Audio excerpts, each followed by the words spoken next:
turabashuhuje bene data mwese, tubifurije kugubwa neza aho muri hirya no hino. Uwiteka abahire. Reka dushimire Imana ko iduhaye kuramuka kandi ikomeje kuduha ubuzima, izina ryayo rihabwa icyubahiro. Turi kumwe na bene data hano muri studio mu byigisho byacu bigaruka. Reka tubasabe babasuhuze kandi babibwire ko baje kudufasha mu gusobanukirwa neza ibi byigisho tumaze iminsi twiga kandi dukomeje kwiga, bitubwira ngo ubutumwa bwiza uko bwanditswe na Yohana. Jewe nitwa Ukugize Jean Pierre, reka bagenzi banjye nabo babibwire. Nanjye nitwa Aimable Nshimiyimana. Yego, na mushiki wacu reka bibwire. Nanjye nitwa Mukanduterusi, Uwiteka abahire cyane. Barakoze cyane, Imana ibaha umugisha. Aba ni abatumirwa bacu bari muri studio baje kudufasha kumvikanisha neza ibi byigisho. Uyu munsi rero tugiye gutangira iki cyumweru twiga icyigisho kitubwira ngo Yesu ni impumyi. Yesu ni impumyi. Mbere yuko tujya mbere muri cyo, reka tubanze dusenge. Tugushimiye Data wera, muremyi wacu, izina ryawe rihabwe icyubahiro. Tugushimiye ijambo ryawe wandikishije, ndakwingize kugira ngo umwanya tugiye kumara turyiga udufashe gusobanukirwa n'ijambo ryawe, ndetse n'abazadukurikirana uzarushaho kubagirira neza kugira ngo ijambo ryawe rizasobanuke kandi rizumvikane muri bo. Byose tubyakira mu izina rya Yesu. Murakoze cyane. Icyigisho cyacu kitubwira ngo Yesu ni impumyi, tugiye kukiga. Ese batumirwa bacu bene data, mwaramutse amahoro, mumeze neza? Twaramutse amahoro rwose. Yego rwose, mwiteguye kumvikanisha iki cyigisho kitubwira ngo Yesu ni impumyi. Ndatekereza ko ubwo Yesu yari ari kumwe n'impumyi. Ni amagambo dusoma mu byanditswe byera, ni ibitekerezo dusoma muri Bibiliya, ariko uyu mwanya tugiye kugisobanukirwa. Rero tumaze iminsi twiga ibyigisho bigiye bitandukanye, ariko ibi byigisho biratubwira ngo ubutumwa bwiza uko bwanditswe na Yohana. Yesu yabaye muri byinshi, akora byinshi, yagiye anyura abana n'abantu batandukanye, yagiye ajya impaka n'abayuda n'amatsinda atandukanye, abatuburira imitsima, abandi abakiriza abarwayi, ariko bamwanga, bamucira ibico, bashaka kumwica. Byose twagiye tubibona. Twabonye uburyo yarengeye umudamu w'umusamariya wari wafashwe asambana, ndetse icyigisho giheruka muri kiriya cyumweru twize cyatubwiye amateka ya Yesu na Aburahamu. Rero uyu munsi tugiye kwiga Yesu n'impumyi. Reka rero dufatanirize hamwe kucyinjiramo kandi turarike abadukurikiye kugira ngo namwe dusangire ibi byigisho. Gifite isomo ryo kuzirikanwa, dusoma muri Yohana ibice 9:39, atubwira ngo Yesu aravuga ati, nazanywe muri iyi si no guca amateka, ngo abatabona barebe n'ababona bahume. Iki kintu cyari cyazanye Yesu. Noneho amagambo ari mu wifuzwa ibihe byose, paje 471, haratubwira ngo amateka ya Yobu yagaragaje ko imibabaro ikomoka kuri Satani, ariko ku bw'imbabazi zayo Imana igaragaza ubushobozi bwayo buruta kure iyo mibabaro. Kadusabe mwene data Aimable aduhuriza aya magambo. Urakoze cyane. Kino cyigisho kivuga ngo Yesu ni impumyi, tugiye kureba umugabo wavutse uvukanye ubumuga bwo kutabona.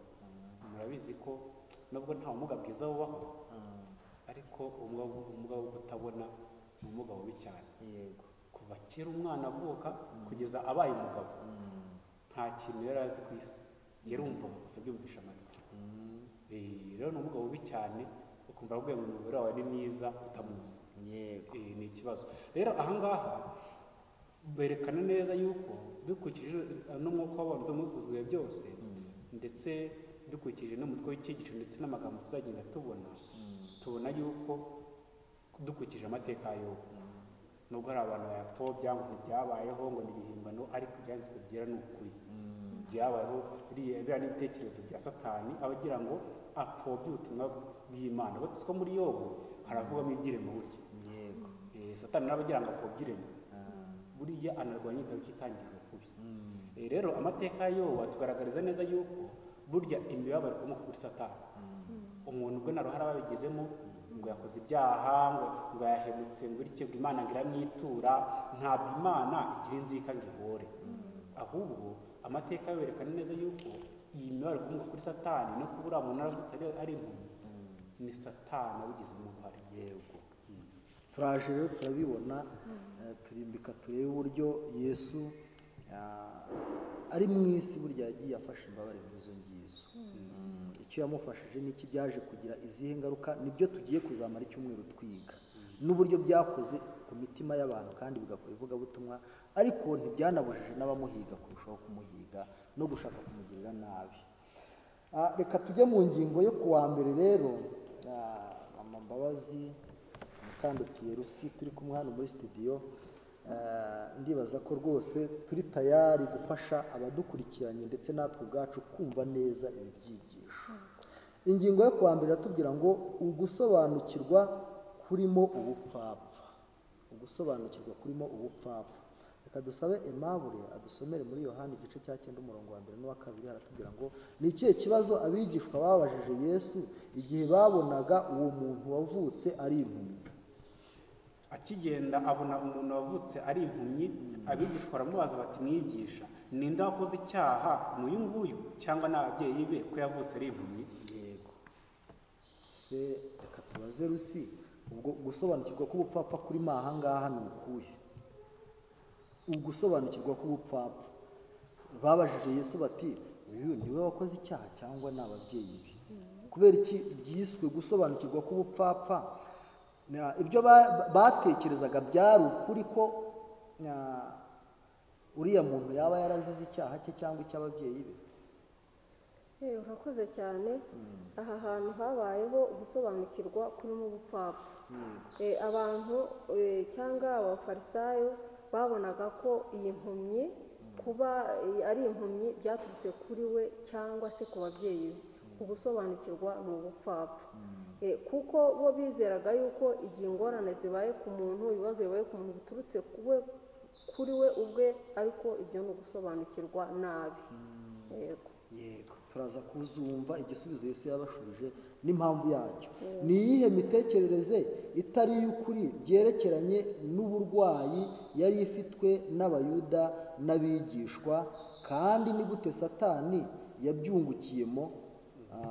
Komeza muri Yohana 9 umurongo wa 34.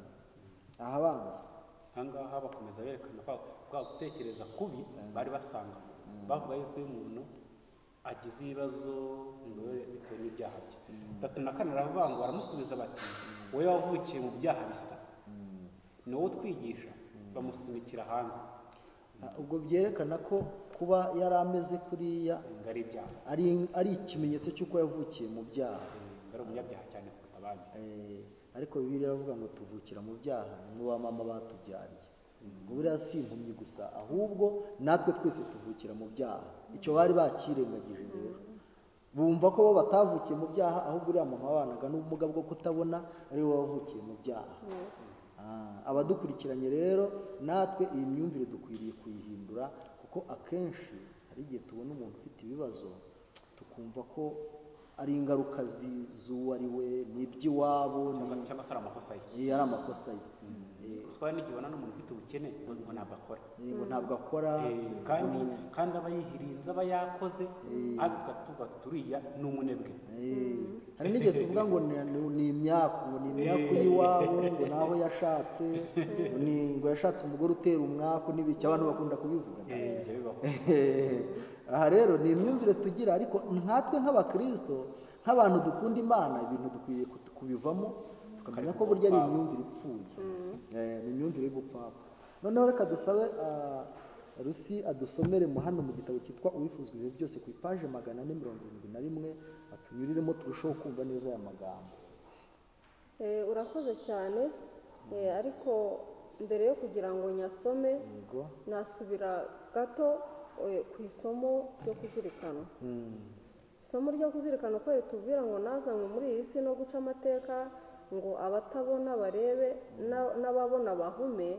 Aha hantu haba impamvu abafarisayo bumvaga ibyaha babiherereza kuri iriya mpumyi, bariya bantu nabo bari impumyi. Aha rero mu cyigisho turi bukomeze tugenda tunabibona, Yesu yaje guhumura impumyi mu bigaragara no mu bitagaragara. Kuko iyo baza ko atari impumyi, ntabwo bari buherereze kuri iyi mpumyi ngo ibyaha byose babitewe n'ibyaha byayo. Yego. Noneho umwuka w'ubuhanuzi uratubwira ngo muri rusange abayuda bizeraga ko iyo umuntu akoze icyaha abona igihano muri ubu buzima. Buri mubabaro wose wageraga ku muntu wafatwaga nk'aho ari igihano gikomotse ku makosa yakozwe n'uwo muntu cyangwa ababyeyi be. Ni iby'ukuri ko imibabaro yose itugeraho ari ingaruka yo kwica amategeko y'Imana. Ariko ukuri kwari kwaragoretswe. Satani we nkomoko y'icyaha n'ingaruka zacyo yari yaratumye abantu babona ko indwara n'urupfu bituruka ku Mana, bikaza ari igihano gihawe abantu kubera ibyaha byabo. Mu by'ukuri rero urumva ko ari ibintu bisobanuka ko bashatse kumva ko Imana ari ingoma, ari itera urupfu, ari itera ibibazo, ariko nyamara ibyaha byazanywe no kwica amategeko y'Imana, kandi Satani niwo nkomoko y'ibyo byose.